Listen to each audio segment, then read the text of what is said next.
నమస్తే, welcome to Sri paper news. ముందుగా headlines. ఏపీలో 10వ తరగతి పరీక్షా ఫలితాలను విడుదల చేసిన పాఠశాల విద్యాశాఖ కమిషనర్ సురేష్ కుమార్. తూర్పు నియోజకవర్గ టీడీపీ అభ్యర్థిగా గద్దె రామ్మోహన్ నామినేషన్ దాఖలు. తూర్పు నియోజకవర్గంలో మూడోసారి టీడీపీ జెండా ఎగరవేయడం ఖాయమని వ్యాఖ్య. టీడీపీ అధినేత చంద్రబాబు నాయుడుపై ప్రభుత్వ సలహాదారు సజ్జల రామకృష్ణారెడ్డి ఫైర్. వైఎస్ జగన్ ఒంటరిగా ఎదుర్కోలేక చంద్రబాబు నాయుడు కూటమిగా వస్తున్నాడని ఆగ్రహం.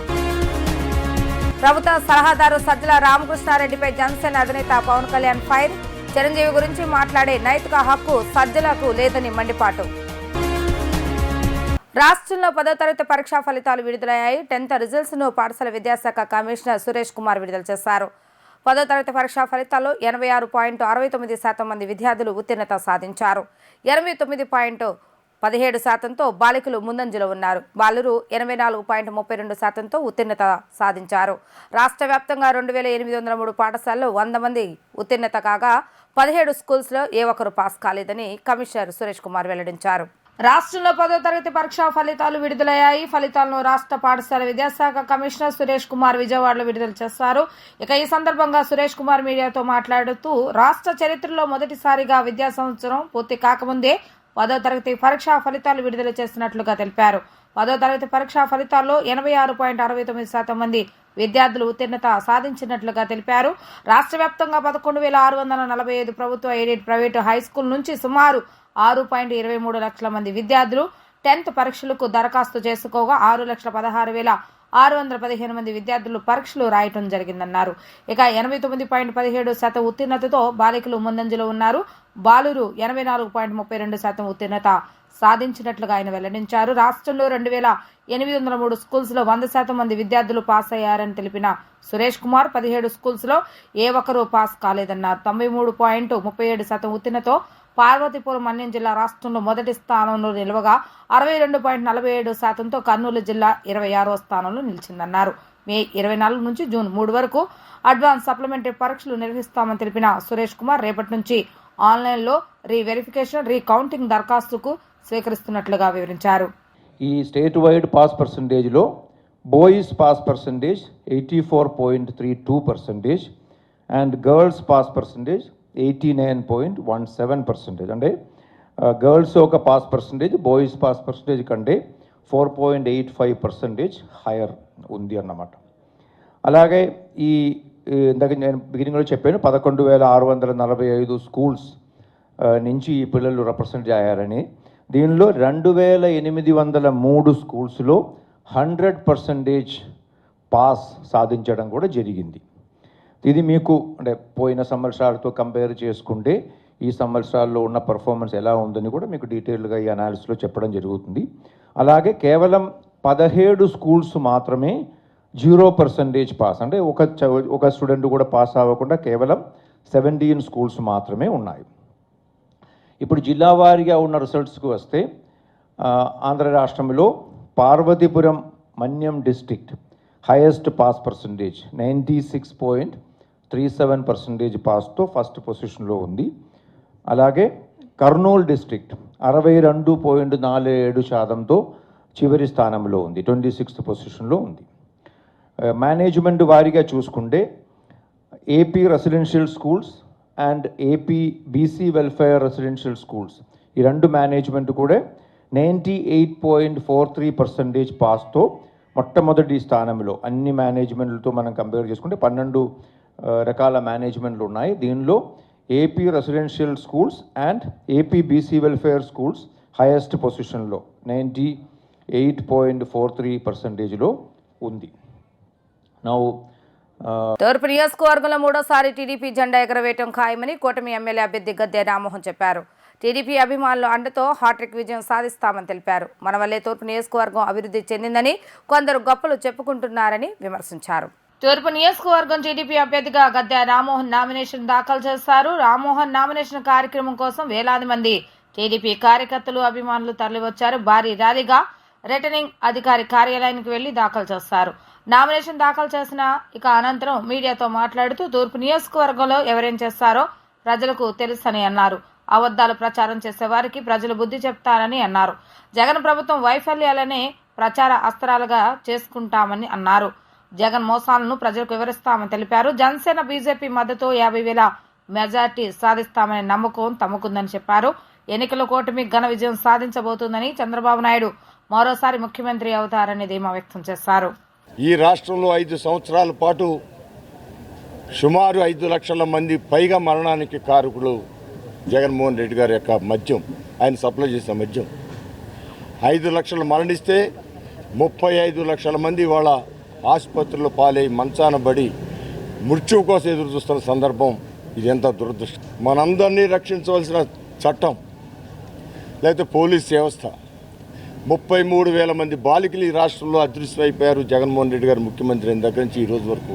బస్సు యాత్రకే ప్రజలు కరువై ఆయన ముఖం మార్చుకుని అద్దాల సాటుని దాక్కుని బయటకు రాకుండా ఆయన బస్సు యాత్ర చేస్తా ఉన్నారంటే ఇది ఈ యొక్క 5 సంవత్సరాల పాలనకి సంక్షేమం ఏ ఒక్కళ్ళు కూడా 5 సంవత్సరాలు సంక్షేమం ఇచ్చిన సందర్భం లేదు.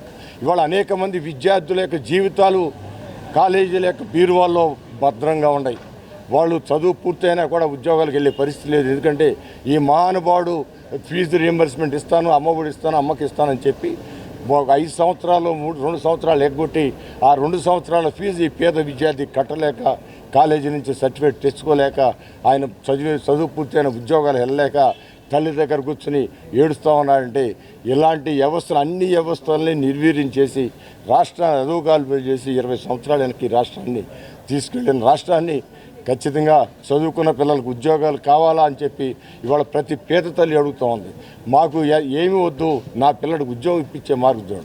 అందుకే ఇవాళ ప్రధానమైన ఎజెండాగా కూటమి 5 సంవత్సరాల్లో 25 లక్షల ఉద్యోగాల కల్పనే ఈ యొక్క రాబోయే చంద్రబాబు గారు, పవన్ కళ్యాణ్ గారు, మోడీ గారు ఈ కూటమి నాయకత్వంలో ఏర్పడే ప్రభుత్వం యొక్క ఉద్దేశం 5 లక్షలు, కనీసం 5 లక్షల ఉద్యోగాల సంవత్సరానికి కల్పించడమే ఆ యొక్క మెయిన్ ఎజెండాగా ముందుకు వెళ్తున్నాం. అందుకే ఈ రోజున మా యొక్క ఈ ర్యాలీ కానివ్వండి, లేకపోతే మా నామినేషన్కి వస్తున్న ర్యాలీ కానివ్వండి, ప్రజలు చూపిస్తున్న సంఘీభావం కానివ్వండి, లేదా ర్యాలీకి హాజరైన జన సందోహం కానీ ఇవన్నీ కూడా ఈ 5 సంవత్సరాల పాలనకు వ్యతిరేకంగా వస్తున్నామని తెలియజేస్తున్నాను. వైఎస్ జగన్ను ఒంటరిగా ఎదుర్కోలేక చంద్రబాబు నాయుడు కూటమిగా వస్తున్నాడని వైసీపీ రాష్ట్ర ప్రధాన కార్యదర్శి సజ్జల రామకృష్ణారెడ్డి అన్నారు. ఆంధ్రప్రదేశ్లో ప్రజలకు మేలు చేసే జగన్ కావాలో, నిత్యం మోసాలు, వెన్నుపోట్లు, అరాచకాలకు పాల్పడే చంద్రబాబు నాయుడు అండ్ కో కావాలో ప్రజలు తేల్చుకోవాలని ప్రజలకు పిలుపునిచ్చారు. తాడేపల్లిలో ఏర్పాటు చేసిన విలేకరుల సమావేశంలో ప్రభుత్వ సలహాదారు సజ్జల రామకృష్ణారెడ్డి మాట్లాడుతూ చిరంజీవే కాదు మొత్తం శక్తులన్నీ ఏకమయ్యాయని అన్నారు. దానికి ఒకరో ఇద్దరు అదనంగా తోడైతే వారికి ఒరిగేదేమీ లేదని తెలిపారు. ఇక ఈరోజు ఆంధ్రప్రదేశ్ రాజకీయ తెరపై ఒక స్పష్టత ఉందని, జగన్ ఒకవైపు ఉన్నారు, తోడేళ్లు, హైనాలు, గుంటనక్కలు, ముళ్లపందులు అన్నీ మరోవైపు ఉన్నాయని ఆగ్రహాన్ని వ్యక్తం చేశారు. అధికారం కోసం కూటమి కాచుకుని ఉంటే అధికారం అంటే ప్రజలకు సేవ అందించే బాధ్యత అని అనుకునే జగన్ మరోవైపు ఉన్నారని ఆయన స్పష్టం చేశారు. It is not about Chiranjeevi ఆరు ఇంకొకరు, ఒక వ్యక్తిలో కాదు, మొత్తం శక్తులన్నీ ఏకమైనాయి. ఆ పక్క దానికి ఇంకొక 2 వ్యక్తులు ఎక్కువ లోడ్ అయితే దానివల్ల ఒరిగేది. నిజంగా చెప్తున్నా కదా, ఈరోజు ఎంత హాయిగా ఉందంటే స్పష్టత ఉంది. ఆంధ్రప్రదేశ్ రాజకీయ స్క్రీన్ మీద, ఆ తెర మీద జగన్మోహన్ రెడ్డి గారు ఒక్కరు ఒకవైపు ఉన్నారు.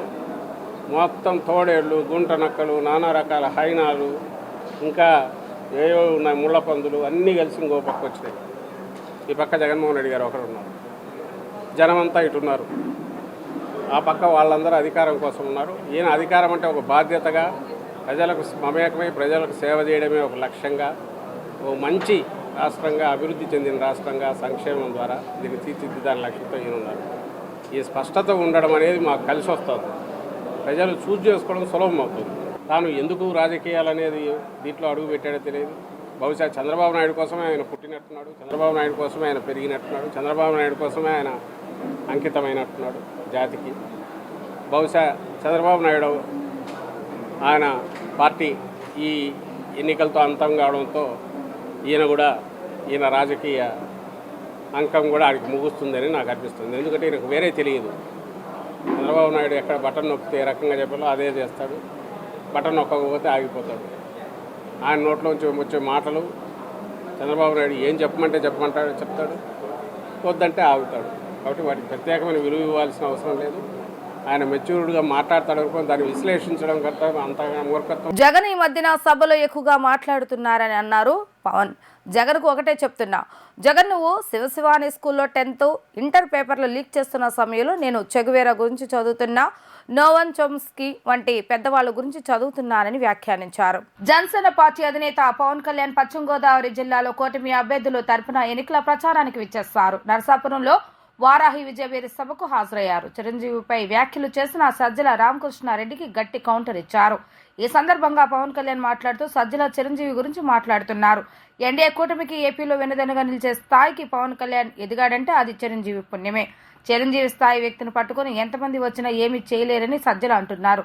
సజ్జలకు ఒకటే చెప్తున్నా, మీ అందరికీ డబ్బులు ఎక్కువైపోయాయి, అధికారం ఎక్కువైపోయింది, నోటికి ఏదొస్తే అది మాట్లాడటం అలవాటైపోయిందని ఆరోపించారు. సూపర్ స్టార్ రజనీకాంత్ వచ్చి చంద్రబాబు నాయుడుకు విషెస్ చెప్తే ఆయన కూడా తిట్టేస్తారు వీళ్ళు. వైసీపీ ప్రభుత్వం తీసుకొచ్చిన పాలసీలు బాగున్నాయని చిరంజీవి చెప్పినంత వరకు ఆయన మంచివాడు. కానీ ఇవాళ చిరంజీవి జనసేన పార్టీకి 5 కోట్ల విరాళం ఇచ్చి కూటమి అభ్యర్థులకు మద్దతు ఇవ్వండి అని పిలుపు ఇవ్వగానే చెడ్డవారైపోయారా అని ప్రశ్నించారు. వాళ్ళు ఎంతమంది వచ్చినా మేము సింహంలా సింగిల్గా వస్తామంటున్నారు. ఎప్పుడైనా మీ మొక్కలు ఒకసారి అద్దంలో చూసుకున్నారా? సింహంలా ఉన్నారా మీరు గుంట నక్కల సమూహంలా ఉన్నారు తప్ప మీరా సింహాలు? గుంట నక్కలు, తోడేళ్లు, ముళ్ల పందులు కలిసి వస్తే సింహంలా సింగిల్గా ఎదుర్కొంటామని అంటున్నారు బాబు సజ్జల రామకృష్ణారెడ్డి. నా సంగతి నీకు తెలీదు. జగన్కు కూడా నేను ప్రతిరోజు చెప్తున్నా, నీవు కులాలను విడగొట్టి బాగుపడలేవు, నువ్వు కులాలను విడగొట్టే కొద్దీ నేను కులాలను ఏకం చేస్తానంటూ వార్నింగ్ ఇచ్చారు. అలాగే సజ్జల రామకృష్ణారెడ్డి గారు ఈరోజు మాట్లాడుతూ వైఎన్ కాలేజీలో చదువుకొని చిన్న స్థాయి నుంచి వచ్చి ఎదిగిన వ్యక్తి ఈరోజున్న పవన్ కళ్యాణ్ అనే వ్యక్తిని మీ ముందు నిలబెట్టి ఎన్డీఏ కూటమికి బలంగా వెన్నెముకలా తయారయ్యాడంటే అది చిరంజీవి గారి పుణ్యం, మెగాస్టార్ చిరంజీవి గారి పుణ్యం. నర్సాపురం వాస్తవ్యులు, కాలేజీలో చదువుకున్నవాడు. ఆయన కూర్చొని ఎంతమంది వచ్చినా ఏం చేయరు అని మాట్లాడుతూ ఉన్నారు సజ్జల రామకృష్ణారెడ్డి గారు. సజ్జల రామకృష్ణారెడ్డి గారు కూడా చెప్తున్నా, మీరందరికీ డబ్బులు ఎక్కువైపోయినాయి, మీ అందరికీ అధికారం ఎక్కువైపోయింది, నోటికి ఏదొస్తే అది మాట్లాడటం అలవాటైపోయింది మీకు. రజనీకాంత్ వచ్చి, సూపర్ స్టార్ రజనీకాంత్ గారు వచ్చి చంద్రబాబు గారి కోసం పాప ఆయన ఏదో ఆయన బాగుండాలని బర్త్డే విషెస్ చెప్పి ఆయన చెప్తే ఆయన్ని కూడా తిట్టేస్తారు వీళ్ళు. మొన్నదాకా మెగాస్టార్ చిరంజీవి గారు పాపం ఆయనకి ఆయన ఏదైనా పాలసీలు చెప్తే బాగున్నాయని ఎంకరేజ్ చేసినప్పటి వరకు చిరంజీవి గారు మంచివాళ్ళే. కానీ ఈ రోజున చిరంజీవి గారు జనసేనకి 5 కోట్ల రూపాయలు ఇచ్చి వారి అబ్బాయి రామ్ చరణ్ నువ్వు కూడా డబ్బులు ఇవ్వాలని చెప్పి జనసేనకి నిలబడాలని చెప్తే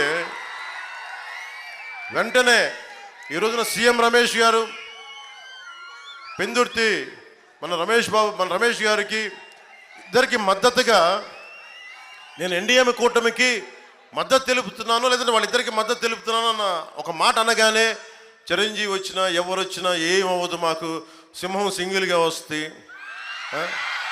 వాళ్ళు సింహాలు అంటాయి. మా అన్న చిరంజీవి గారి జోలికి రాకు నువ్వు,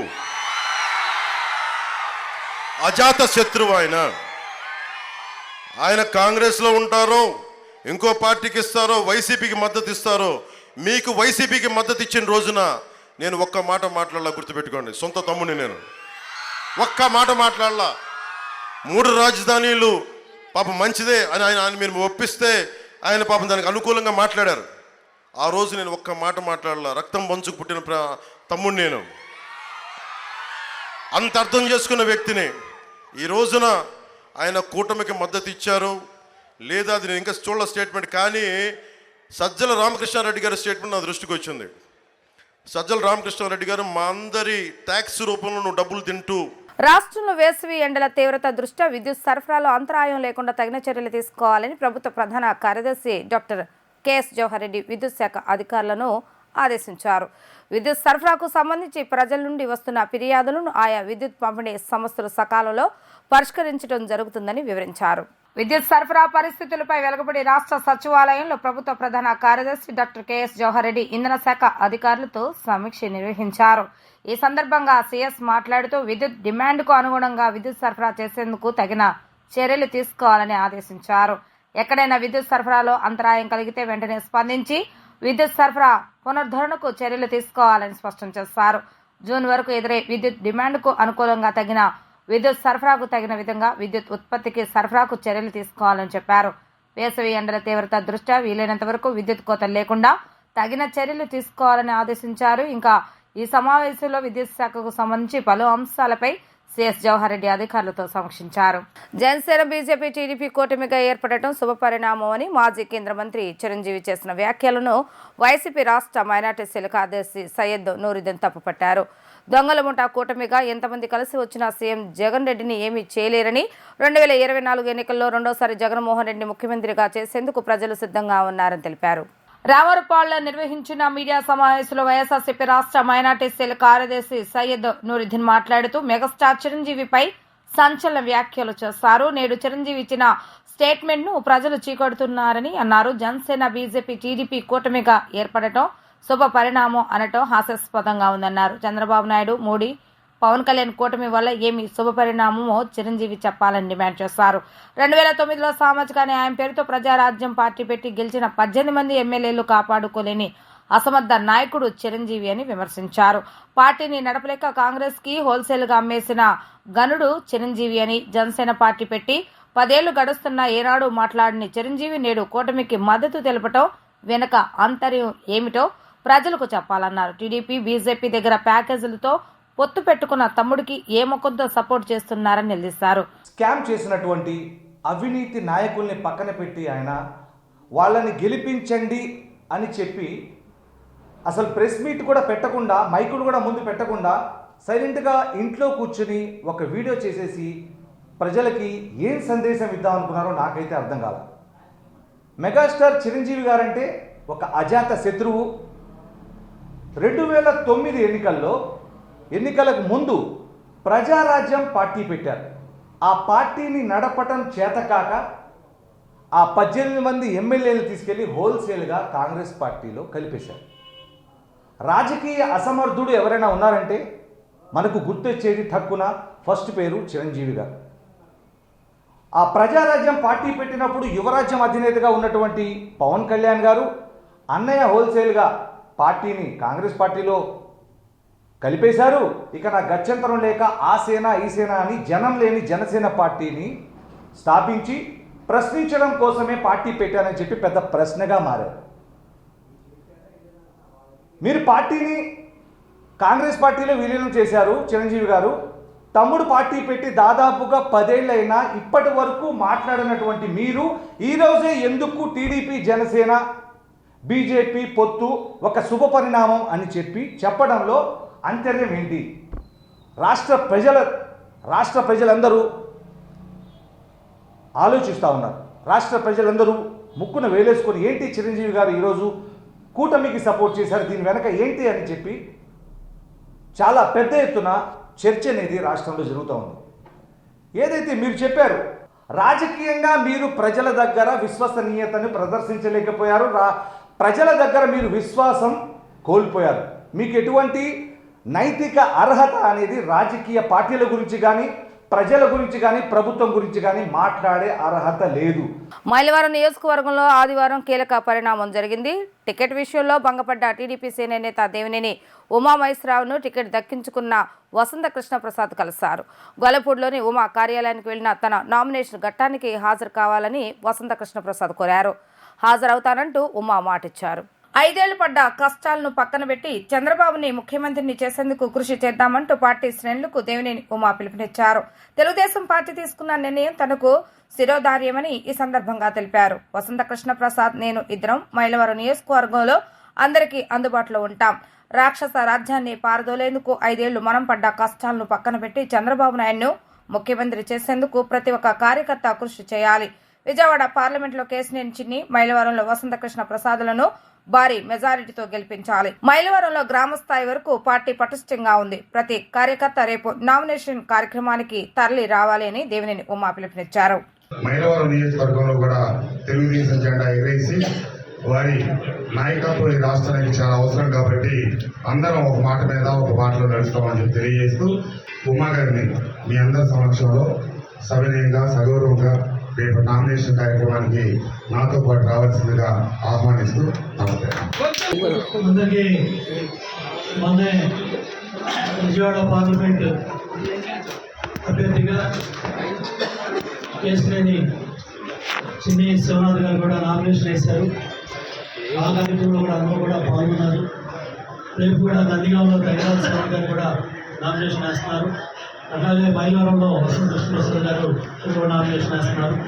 2 నామినేషన్ కార్యక్రమాల్లో ఇద్దరు కూడా పాల్గొంటాం. అట్లాగే అందరూ కూడా కలిసి రేపు ఎన్నికల్లో మన ఎన్డీఏ కూటమి అభ్యర్థుల్ని కేసినేని చిన్ని శివనాథ్ గారిని అలాగే వసంత కృష్ణప్రసాద్ గారిని సైకిల్ గుర్తు మీద ఓటేసి మనందరం కూడా మెజార్టీతో గెలిపించుకొని చంద్రబాబు నాయుడు గారిని ముఖ్యమంత్రిగా చేసుకోవాలి. ఎన్డీఏ కేంద్రంలో రాష్ట్రంలో అధికారంలో రావాలి. తప్పకుండా మనందరం కూడా కలిసిమెలిసి గతంలో రాజకీయ పోరాటాలు చేశాం. మంచి మెజార్టీతో గెలిపించుకొని చంద్రబాబు నాయుడు గారిని ముఖ్యమంత్రిగా చేసుకోవాలి. ఎన్డీఏ కేంద్రంలో రాష్ట్రంలో అధికారంలో రావాలి. తప్పకుండా మనందరం కూడా కలిసిమెలిసి గతంలో రాజకీయ పోరాటాలు చేశాం. జైలుకి వెళ్ళాం. కేసులు ఉన్నాయి, ఇబ్బందులు ఉన్నాయి, కష్టాలు ఉన్నాయి. కానీ ఇవాళ ఒక రాక్షసుడు ఈ రాష్ట్రాన్ని నాశనం చేస్తూ ఉన్నాడు. ఒక జగన్మోహన్ రెడ్డి పరిపాలన రాష్ట్రాన్ని నాశనం చేస్తుంది అన్ని రంగాల్లో. కాబట్టి ఈరోజు వసంత కృష్ణప్రసాద్ ఆ పార్టీ నుంచి వచ్చి మన పార్టీలో చేరి మన అభ్యర్థిగా మన ముందుకు వస్తున్నాడు. రాష్ట్రంలో రోజు రోజుకు ఎండలు మండిపోతూ ఉష్ణగాళ్ల తీవ్రత కొనసాగుతుంది. రాష్ట్ర వ్యాప్తంగా 61 మండలాల్లో తీవ్ర వడగాల్పులు, 117 మండలాల్లో వడగాల్పులు వీచినట్లుగా వాతావరణ శాఖ పేర్కొంది. ఎండలు రాష్ట్రంలో ఉష్ణోగ్రతలు విపరీతంగా పెరిగిపోతున్నాయి. ఉదయం 10 గంటలైతే చాలు ప్రజలు బయటకు రావాలంటే భయపడుతున్నారు. ఈ నేపథ్యంలోనే వడగాలుల తీవ్రత కూడా పెరిగింది. దీంతో వృద్ధులు, పిల్లలు వేడిగాలులకు ఉక్కిరిబిక్కిరి అవుతున్నారు. మధ్యాహ్నం అత్యవసరమైతే తప్ప బయటికి రావద్దని, అత్యవసర పరిస్థితి సమయంలో బయటకు వస్తే తగిన జాగ్రత్తలు తీసుకోవాలని వైద్య నిపుణులు సూచిస్తున్నారు.